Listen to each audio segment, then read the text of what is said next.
Subscribe करें voice of Panipat channel को, पास के बेल आइकन को दबाएं ताकि आपको मिल सके हर अपडेट सबसे पहले। नमस्कार, आप देख रहे हैं वॉइस ऑफ हरियाणा और मैं हूं आपके साथ कुलवंत सिंह।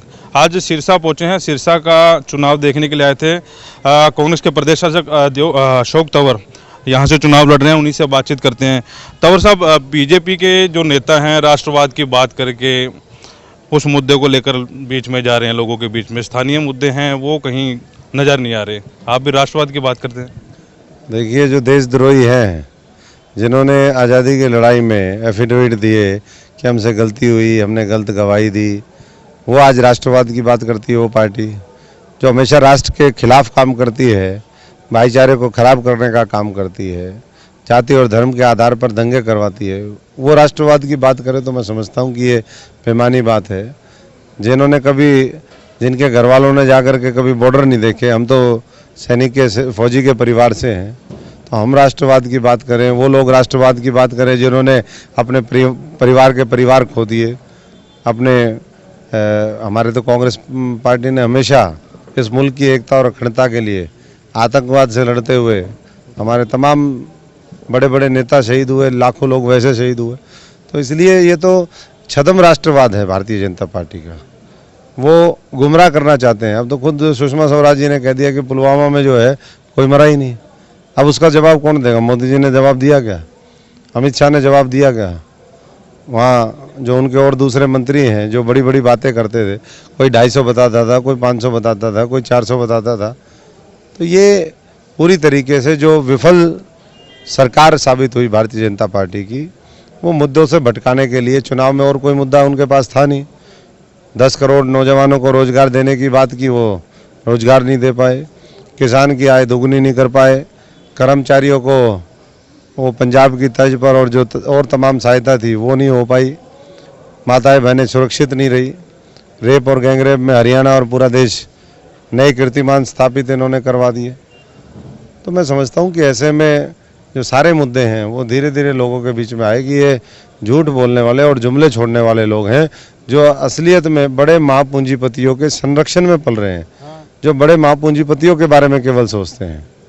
तो अब गरीब किसान मजदूर का राज होगा और उसमें छोटा व्यापारी भी, दुकानदार भी, कर्मचारी भी, वो सब सुरक्षित होंगे, ये हमने विश्वास दिलाया है।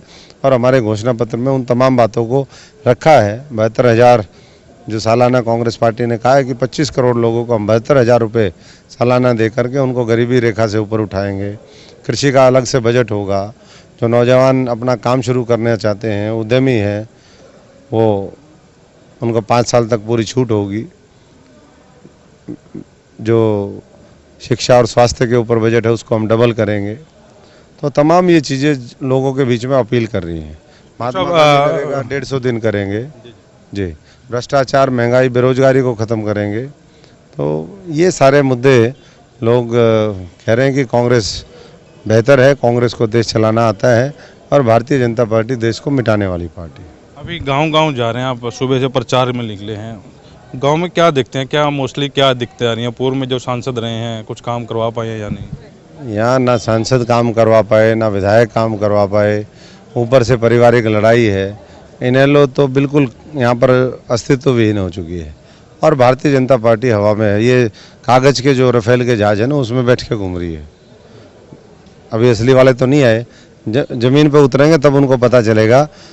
मोदी साहब, खट्टर, इनकी आप रैलियाँ देखो उठा करके, यहाँ बिल्कुल हुजूम उमड़ता है, जगह नहीं होती, लोग खड़े रहते हैं और उनकी कुर्सी आधी भी नहीं बढ़ती। छोटे छोटे सम्मेलन उनके फेल हो जाते हैं।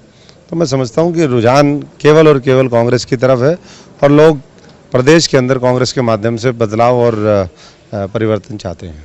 डॉक्टर साहब, इन दिनों में ज़्यादा समय जो है आपका प्रदेश में, हरियाणा प्रदेश की राजनीति में निकला है, क्योंकि प्रदेश की जिम्मेवारी है आपके ऊपर। अब क्या आश्वस्त कर रहे हैं, लोगों के बीच में जा रहे हैं कि सिरसा में रहेंगे या दिल्ली की राजनीति संभालेंगे? हम तो सिरसा में ही रहे हैं, यही पूरा मामला समय यहाँ पर बिताया है। लेकिन साथ साथ जहाँ हरियाणा में ज़रूरत पड़ी, अगर हरियाणा में कहीं भी रेप गैंगरेप की घटनाएं हुई, कहीं अत्याचार हुए दलितों के ऊपर, अक़लियत के ऊपर, कहीं हमारे पिछड़े वर्ग के साथियों के ऊपर, कोई भी किसी भी गरीब वर्ग का साथी था, तो उसके जा कर के हमने उसको सुरक्षा दी, उसका हौसला बढ़ाया। कहीं शहीद हुए, इतने मरवा दिए इन्होंने शहीद। आए दिन तो हरियाणा में कोई ना कोई शहीद मिलता था। तो ये भारतीय जनता पार्टी की देन है। किसान सड़कों के ऊपर थे, कोई ऐसा दिन नहीं गया होगा जिस दिन कोई ना कोई विभाग के कर्मचारी सड़कों के ऊपर ना हो। नौजवानों को करनाल से लेकर के जगह जगह हर यूनिवर्सिटी कॉलेज में उनके अधिकार छीन लिए, उनकी मार पिटाई उनके साथ की। तो ऐसे में सबको पता है कि अशोक तंवर हरियाणा विधानसभा के घेराव अगर किसी ने किए पिछले 5 साल में, इकलौता आदमी है जिसका नाम अशोक तंवर है कांग्रेस पार्टी का। कोई विपक्ष की भूमिका यहाँ इन लोगों ने नहीं निभाई। तो ये सब समझते हैं कि ये 24 घंटे में से 20 घंटे वाला काम करने वाला व्यक्ति है, और जो एक टर्म में, पहले टर्म में 45,000 करोड़ लेकर के आ सकते हैं। जिन रास्तों पे आप चल करके आए हो, वो आलीशान जो रोड है 4 लेन, वो भी हमारी देन है। जो वो करवा सकते हैं, न्यूक्लियर प्लांट करवा सकते हैं, तो आने वाले समय में बड़े बड़े उद्योग धंधे भी स्थापित करेंगे। यहाँ मेडिकल कॉलेज, यहाँ पर कैंसर इंस्टीट्यूट, दूसरे ज़िलों में यूनिवर्सिटी की बात है। घग्गर का एक बहुत बड़ा मुद्दा है यहाँ पर। घग्गर में पंजाब से जो गंदा पानी आता है फैक्ट्रियों का, हम पंजाब सरकार से बात करेंगे उसके घग्गर का पानी, क्योंकि इस इलाहाबाद हल्के में भी लगता है और सिरसा में एक लाइफ लाइन है घग्गर। तो मैं समझता हूँ कि उसको भी दुरुस्त करने का काम आने वाली कांग्रेस की सरकार करेगी।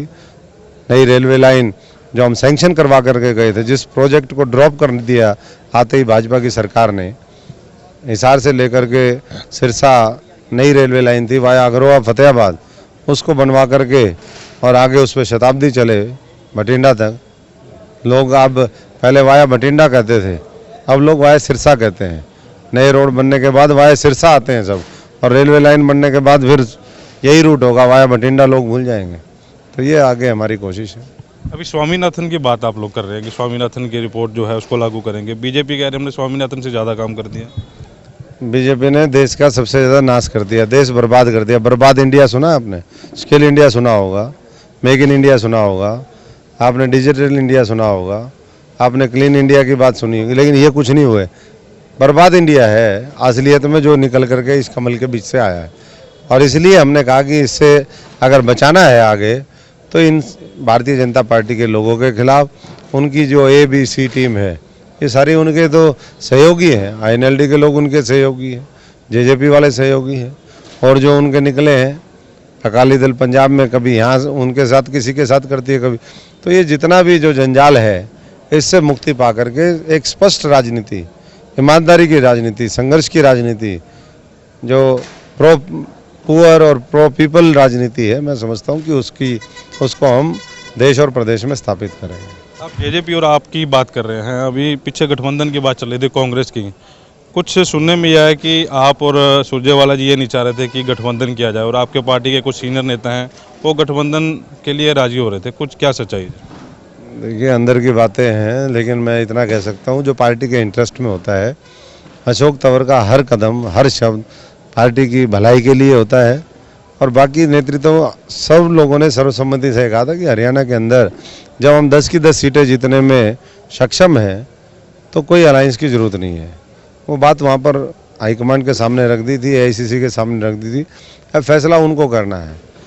लेकिन इस पूरे प्रक्रिया में एक चीज़ समझ में आई निकल करके कि जो कल तक कांग्रेस को भ्रष्ट कहते थे, उन्होंने माना कि कांग्रेस जो है ईमानदार पार्टी है और इसके साथ गठबंधन करना चाहिए, इन्हीं के साथ चलने में भलाई है। जो कल तक और तमाम आरोप कांग्रेस पार्टी पे लगाते थे, तो JJP भी चाहती थी, आम आदमी भी चाहती थी कि वो कांग्रेस की पद्दी बैठ करके, पिग्गी बैक हो करके, और वो विधानसभा और संसद की तरफ बढ़े। लेकिन मैं समझता हूँ कि ये हरियाणा की जनता के भावना के विरुद्ध है, और ये हमने अवगत कराया। बाकी जो भी फैसला होगा वो अंतिम कांग्रेस पार्टी के हाईकमान को लेना है, लीडरशिप को लेना है। तो अभी भी गठबंधन का मान सकता है, अभी गठबंधन लास्ट टाइम हो सकता है? नहीं, अभी तो उस तरह का हम लोगों ने तो अपना स्पष्टीकरण दे दिया, लेकिन वो अभी तक भी उनकी कोशिश है। तो फैसला, क्योंकि दिल्ली की सीटें भी अटकी हुई है, हम लोगों ने तो अपना बता दिया, लेकिन दिल्ली में जो कांग्रेस पार्टी है वो अलायंस उनके साथ मिल करके चुनाव लड़ना चाहते हैं, लेकिन वो बीच में हरियाणा को ला रहे हैं। तो हमने बता दिया हरियाणा के अंदर क्या हकीकत है और किस तरीके से हम क्या चाहते हैं, वो हमने अपनी तरफ से बात रखी है। आखिरी सवाल, कल नामांकन है आपका, कौन बड़े नेता आपके नामांकन में आएंगे और क्या कार्यक्रम रहेगा? ये जितने लोग हैं, ये बहुत बड़े बड़े लोग हैं, ये ज़मीन पर कांग्रेस को स्थापित करने वाले लोग हैं। तो यही लोग नामांकन भरवाएंगे, बाकी और लोगों, क्योंकि सब अपने अपने पूरे हिंदुस्तान में कैंपेन चल रहा है, तो मैं समझता हूँ कि सबके अपने अपनी व्यवस्थाओं की वजह से आगे अभी रैलियाँ होंगी, राहुल जी की होगी, प्रियंका जी की होगी, मनमोहन सिंह और सोनिया जी, जो भी इनमें से आएगा उस समय मैं समझता हूँ कि फिर हम देखेंगे किसको कहाँ पर बुलाया जा सकता है, उनके समय के हिसाब से, उनकी अवेलेबिलिटी के हिसाब से। तो कांग्रेस पार्टी सिरसा से लेकर के हरियाणा की 10 की 10 सीटें जीतेगी और जनता के आशीर्वाद से जीतेगी। ये थे अशोक तंवर जी। सिरसा के चोपता गांव में हम लोग इस समय हैं और अशोक तंवर जी का यहाँ पर कैंपेन चल रहा है। डॉक्टर अशोक तंवर कांग्रेस के प्रदेशाध्यक्ष हैं और उनकी भी कहीं ना कहीं इज्जत जो है दांव पर लगी है। उन्हीं का चुनाव प्रचार देखने और समझने के लिए हम लोग यहाँ सिरसा पहुँचे हैं। तो इनके नामांकन के समय भी हम लोग इनके साथ होंगे, कल देखेंगे इनका क्या रुख रहेगा। तो फिलहाल जनता के हाथ में इन नेताओं की कड़ी है, वो क्या करते हैं। वॉइस ऑफ हरियाणा के लिए प्रदीप पंचाल के साथ कुलवंत सिंह।